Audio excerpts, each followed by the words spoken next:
igreja, e nós estamos falando, logicamente, sobre família.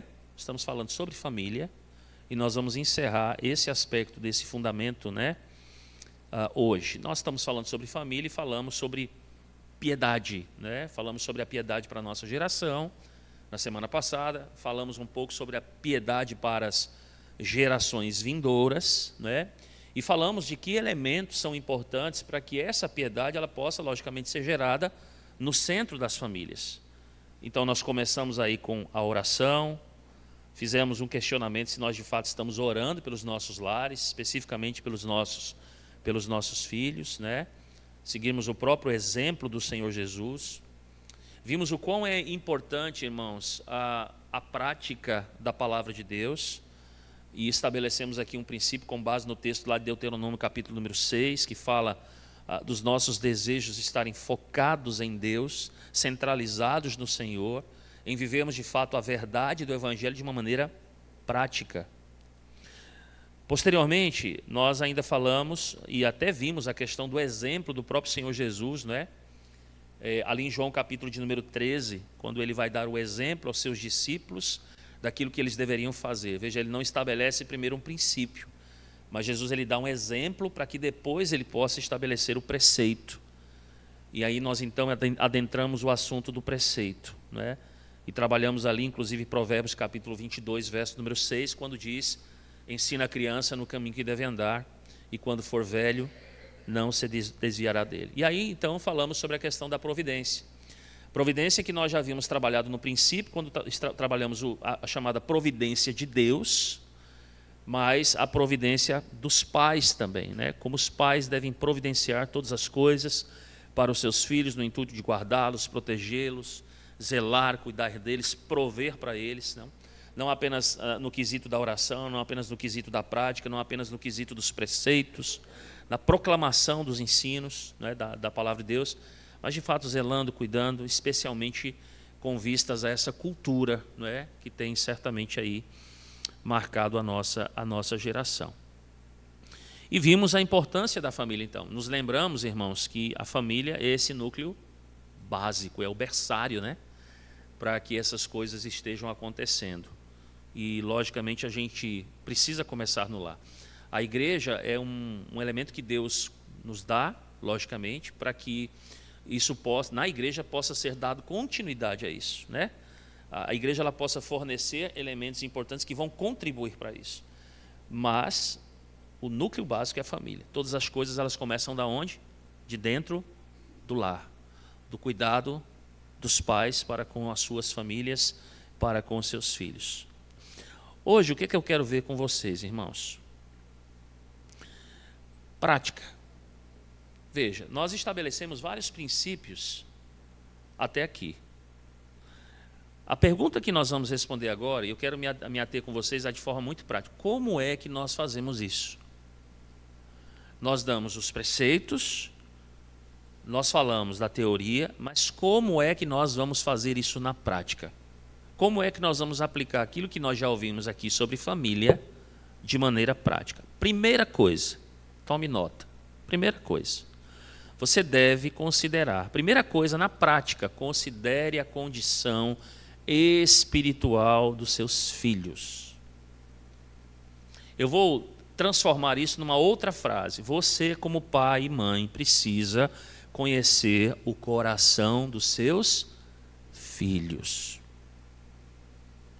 Então, uma das coisas de maior significado que, como pais, nós podemos fazer, irmãos, para a saúde espiritual, para o crescimento dos nossos filhos da aliança, é considerar a condição espiritual, as necessidades dos nossos filhos.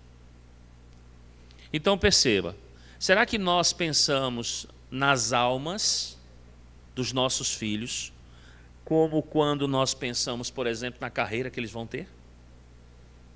Você pode prestar atenção. Geralmente a ênfase é o que meu filho vai ser, quanto meu filho vai ganhar, se ele vai ter status ou não vai ter. A nossa cultura ela pensa exatamente assim. E muitos na igreja estão investindo exatamente nisso. Se preocupam com a carreira dos seus filhos, se preocupam com até as amizades, se preocupam com os estudos, enchendo as crianças a semana toda, não dando inclusive tempo às crianças para se relacionarem com a igreja. Os pais têm se preocupado com a aceitação social dos seus filhos. Os pais têm se preocupado em seus filhos praticarem esportes, mas eu pergunto, e a alma imortal dos seus filhos? Qual é a preocupação com a alma imortal dos seus filhos? Então a primeira coisa é, gaste tempo para conhecer as reais necessidades dos seus filhos, principalmente a necessidade da alma imortal deles. Você sabe dizer qual é a condição do seu filho hoje? Espiritual? Você conhece o coração do seu filho? Ou até vou estender, né? Nós conhecemos o coração dos nossos filhos, conhecemos o coração dos nossos netos, porque às vezes nós estamos lidando com filhos, né, que não são como nós. A nossa geração mais preocupada. Às vezes a gente gera uma geração que não está tão preocupada com isso. Como avós, eu vou aproveitar que tem avós aqui também, a gente também tem que estar preocupado com isso. Com a condição espiritual deles. Segunda coisa que você tem que fazer, de maneira prática. Seu filho foi batizado, ele é um membro da igreja. Nós batizamos crianças aqui, nós entendemos que eles estão o quê? Fazem parte da igreja, são da família do pacto, estão em aliança com Deus, fazem parte da nossa congregação. Então, use o batismo para inclusive chamar outros filhos à fé. Batismo, irmão, o que é batismo? Sacramento. Não, batismo. Use o batismo para chamar outros à fé. Irmãos, não é assim que a gente faz quando a gente batiza uma criança aqui na frente. Nós também estamos mandando uma mensagem. Nós não estamos apenas dizendo que essas crianças agora fazem parte da família da fé. Por meio disso, nós estamos incentivando outros a pensarem sobre isso, a desejarem isso. A gente precisa usar esse batismo. E aí é uma história muito curiosa de um homem, né, que no dia anterior ao batismo do seu filho mais novo, ele orou o dia inteiro para que Deus cumprisse todas as suas promessas de graça das Escrituras na sua própria vida, para que ele abraçasse a Cristo pela fé. E ele usou isso para desafiar quem? Outros filhos dele para viverem também uma vida pela fé. Então use o seu batismo. Use a sua relação pactual com Deus para estimular outros. Em terceiro, não deixem de instruir os seus filhos naquilo que diz respeito à obra da salvação, às questões da salvação. Como é que eu vou fazer isso, pastor? De maneira muito prática. Converse com seus filhos, por exemplo, sobre o conteúdo dos sermões que eles estão ouvindo. Quando a gente instruiu certa vez aqui sobre a questão do culto doméstico, que foi o que nós dissemos? Nós já temos muitos materiais para fazer o culto doméstico durante a semana. Pelo menos 3. Nós temos um estudo de escola bíblica dominical e nós temos 2 sermões, que podem ser revistos pelas famílias, que falam de salvação. Então, revise com seus filhos os sermões, as lições de escola dominical. Perguntem, questionem os seus filhos acerca das Escrituras, acerca daquilo que eles estão memorizando na escola dominical. Façam parte da vida dos seus filhos. Olhem aquilo que eles têm cantado, as lições que eles têm aprendido, que eles estão comentando com vocês. Como eu disse, mais uma vez está ligado ao primeiro aspecto, qual é? Conheça o coração, conheça a alma deles. Conheça, inclusive, irmãos, os pecados contra os quais eles estão lutando. Quais são os medos que os seus filhos têm? Vocês precisam saber disso. Você já imaginou se um dia nós fizéssemos uma reunião só com os pais e eu, como pastor, perguntasse qual é o grande medo do seu filho? E você não soubesse responder? Mas por quê? Porque você não está se preocupando com isso. Quarto lugar, irmãos, não é careta, não é coisa ultrapassada, não é intolerância, como muitos vão taxar. Restrinja os seus filhos de situações que são prejudiciais à vida espiritual deles. Restringam. Ora, de quem é a autoridade? Não é nossa, de pais, ou é dos filhos? A autoridade é nossa. Então, nós temos que nos preocupar exatamente com aquelas coisas que são prejudiciais à vida espiritual dos nossos filhos. E para isso, muitas vezes, o que nós vamos ter que fazer, irmãos? Usar da nossa autoridade e dizer: não, isso não pode, não deve ser assim, você está proibido. E darmos a razão disso. Não é porque eu acho, mas é porque a Escritura ensina assim. Deixa eu citar aqui uma frase para vocês. Não sejam, prestem atenção, para os avós também, com os netinhos, né? Não sejam fofinhos com os pecados dos seus filhos e dos seus netos. Não façam isso. Não tratem os pecados dos seus filhos e dos seus filhos como se fossem o quê? Um ursinho de pelúcia. Fofinhos. Lide com isso de maneira séria. Todos nós aqui, como crentes, sabemos, irmãos, a devastação que o pecado causa, desde o Éden. Olha as Escrituras. Olha a devastação das famílias. Olha a cultura. Quinto, sempre esteja desafiando seus filhos de maneira prática a abraçar a fé em Cristo. Você tem feito isso? Por exemplo, você tem exortado seus filhos acerca das coisas do Senhor, a que eles aproveitem os momentos em que a palavra está sendo ensinada. Desafiem os seus filhos, exortem os seus filhos. Mostrem a ele os mandamentos espirituais das Escrituras. Façam isso por meio do culto doméstico, irmãos. Deixa eu contar uma história para vocês, prestem atenção. A história de um homem chamado Douglas Macmillan. A mãe dele estava morrendo de câncer. Ela tinha, irmãos, poucos anos de idade, ela não era uma mulher muito velha. Diz que ele chega então em casa tarde da noite e ela o chama para o seu quarto e faz com que ele leia as Escrituras para ela. Muito embora ele fosse um homem que estivesse longe da fé, longe da graça, longe da presença do Senhor, muito embora ele seja alguém que de fato seja caracterizado pelos hábitos da cultura, mas ela coloca ele para ler a Escritura e ele vai ler exatamente João 14, de 1 a 6.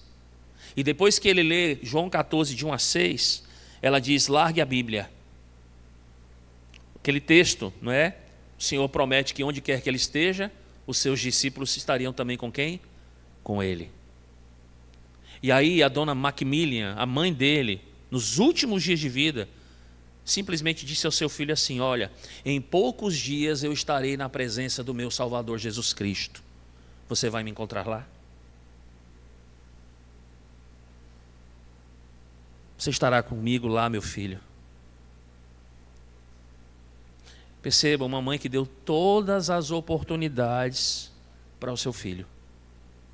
Exortou o seu filho nas Escrituras. Tinha uma grande preocupação com o coração desviado do seu filho.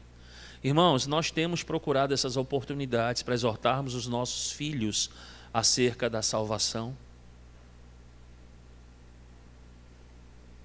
Sexto, muito prático, irmãos, seja um exemplo para os seus filhos e para os filhos dos seus filhos. Nas suas prioridades, nas suas escolhas. Sabe por quê?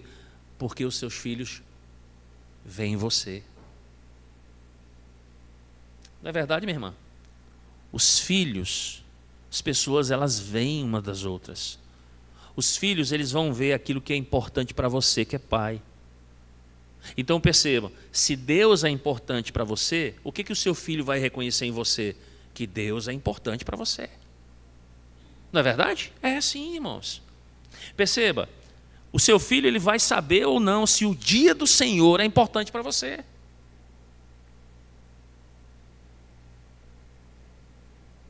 Essa semana agora, eu estava numa aula de mestrado e alguém compartilhou com a gente uma experiência com a sua filha. Porque é assim. E eu me lembro muitas vezes que quando eu morava em Parnaíba, eu pastoreava uma igreja. E nas férias haviam muitas pessoas de Teresina em Luiz Correia, em Parnaíba, mas não pisavam na igreja no dia de domingo. Raramente alguém que passava férias no litoral ia para a igreja para cultuar. E essa é uma tendência que nós temos. Eu digo isso inclusive a partir de mim, porque eu também sou tentado a isso. Você tira férias, chega o dia de domingo.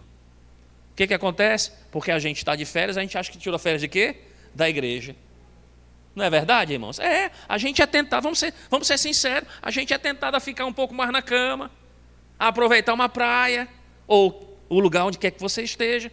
E aí o pastor estava dizendo, olha, rapaz, naquele dia, que era um pastor que estava dando aula, eu sucumbi ao meu pecado. E aí foi interessante, porque nós fomos tomar café da manhã, e aí no café da manhã minha filha disse assim, pai, nós estamos de férias, não estamos? Estamos. Então hoje a gente não vai para a nossa igreja, né? Não, não vamos, filha. E por que a gente não foi para outra igreja? Ele disse, nessa hora foi a mesma coisa de alguém pegar uma faca e enfiar em mim, assim, ó. E ele disse, filha, você tem razão. Nós poderíamos ter ido para uma igreja. E aí o que foi que ele fez? Levou a família para um culto à noite. E foram para a igreja à noite. Muito bem. Isso é prova de arrependimento, né? Mas ele criou uma confusão na cabeça da filha dele. Sabe por quê? Porque esta igreja da qual ele faz parte, na cidade de São Paulo, não tem culto à noite. O local da igreja não permite culto à noite. Então eles têm um culto seguido de uma escola bíblica apenas uma vez por domingo. E a menina nunca tinha cultuado à noite, só durante o dia. Então ele estabeleceu até uma confusão na cabeça dela. O que eu quero dizer com isso, irmãos? Os nossos filhos, eles veem isso. Se adorar a Deus é importante para você como pai, eles vão ver isso. Se a Bíblia é importante para o pai, eles vão ver isso. Se a vida cristã é importante, é estimada pelos pais, eles vão ver isso. Eles vão ver tudo isso. Então, se a sua vida está sendo ocupada por trivialidades, né? Eles veem isso. Se a sua busca, por exemplo, é por coisas seculares, os filhos sabem disso. Eles sabem de tudo. O que é que nós precisamos fazer, irmãos? Darmos um testemunho de discipulado verdadeiro. Amém? Tem que ser assim, irmãos. E por último, prática. Meu irmão, ore pelos seus filhos. Simples assim, irmãos. Ore pela salvação deles, ore pelo crescimento espiritual, ore para que o Senhor, para que aquela oração de Jesus seja algo que de fato esteja presente na vida, quando Jesus diz, não os peço que os tires do mundo, mas que os livres do maligno, que os nossos filhos sejam livrados do maligno, dessa cultura caída, desse mundo caído, irmãos. Para que eles um dia, quando se casarem, se casem com moças, com rapazes crentes. Orem pelos seus filhos, gastem tempo orando pelos seus filhos. E até vou dizer aqui uma coisa, irmãos, aqueles que ainda não têm filhos, orem.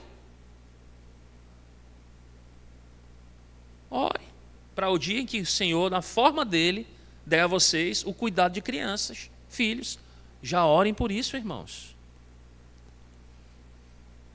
Eu quero concluir, então. Alguma pergunta, irmãos? Fui claro? Oi. Pois agregue, meu filho. Sim.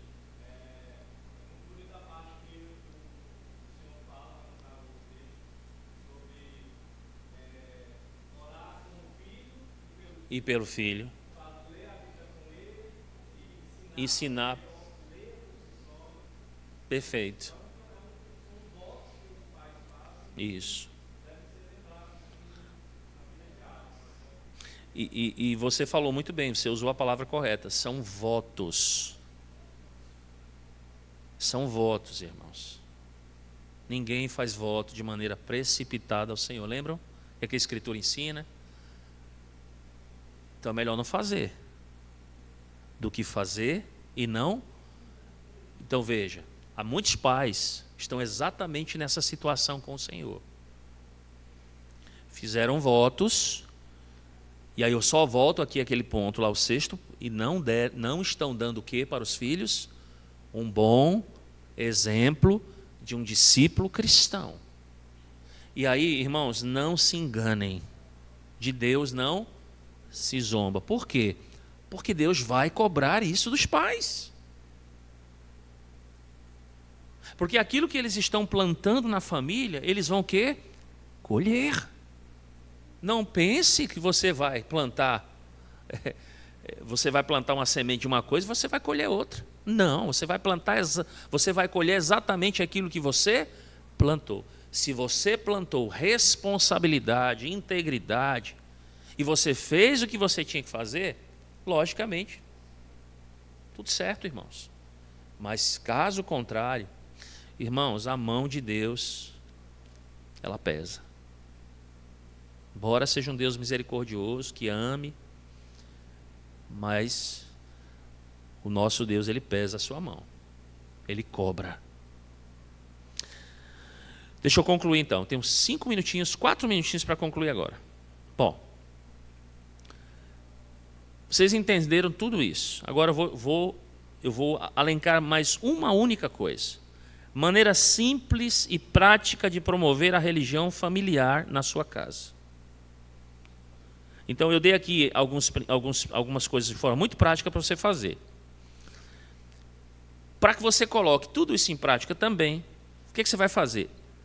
E veja, e aí vamos pensar, você está fazendo o dever de casa, eu pergunto para vocês, isso vai refletir de alguma forma na igreja? Sim ou não?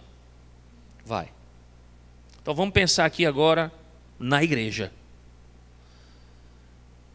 Eu sou da seguinte ideia: família cristã senta junta. Ok? Pelo menos até uma faixa, né, etária aí. Porque às vezes jovem, o adolescente gosta de sentar junto, mas o ideal é toda a família sentar como? Junto. Então, vocês vão se lembrar aqui, os mais antigos como eu, aquela história de que nas igrejas lá no passado tinham bancos que todo mundo sabia. Aquele banco é da família tal. Era ou não era? Era ou não era? Era. Família todinha ia sentar naquele banco. Procurem estar juntos na igreja em família. Primeira coisa. Segunda coisa, prática também. Trabalhe para manutenção do dia do Senhor. E mostre isso aos seus filhos. Prepare-se ao longo da semana falando sobre isso, né, Maisinha? Para que os nossos filhos também amem o dia do Senhor. Amem estar na casa do Senhor. Para que aquele texto lá, quando diz, alegrei-me quando me disseram, vamos à casa do Senhor, seja o deleite do coração da nossa família, dos nossos filhos. Terceiro, irmãos, é um problema que nós temos, principalmente pós-pandemia. Frequentem os 2 cultos da igreja. Venha para o culto à noite. Se você é adepto do culto pela manhã, agora, não, pastor, só vou de manhã. Não, venha para o culto de manhã e venha para o culto à noite. Não, se eu só venho de noite, venha para de manhã também. Participem dos cultos nas igrejas. Compareçam aos cultos. São 2. A nossa igreja tem 2 cultos. Um monte de igreja tem 2 cultos. Participem dos 2 cultos, irmãos. Há muita riqueza. Há muita coisa sendo ministrada. Uma outra coisa de maneira muito prática. E aí pensando mais em casa. A gente faz uso disso na igreja também. Irmãos, por favor, usem os símbolos de fé da igreja. Usem os catecismos. O catecismo é um grande instrumento que nós temos. Ele não é a escritura que é o quê? É autoritativa, é inerrante, é inspirada. Mas eles são a sistematização das doutrinas. De uma maneira, irmãos, que todo mundo consegue entender. Então façam uso dos símbolos de fé. Nós temos vários catecismos reformados. Usem-nos. E não apenas isso, irmãos. Façam como se faz, por exemplo, no ensino, no ensino cristão clássico. Não é decoreba, memorizem. Olha, eu fiquei tão contente aqui no último domingo, foi no último domingo, não foi? Que o Auriese falou aqui sobre a sobrinha do Jonildo. Vocês já imaginaram, irmãos? Olha, os 10 mandamentos é fácil. 66 livros da Bíblia já é um pouquinho mais difícil para alguns. Mas, irmãos, memorizar 66 versículos não é para qualquer um. Não é verdade? Tem gente que precisa a vida toda. E ela é uma mocinha. Memorizem a Bíblia.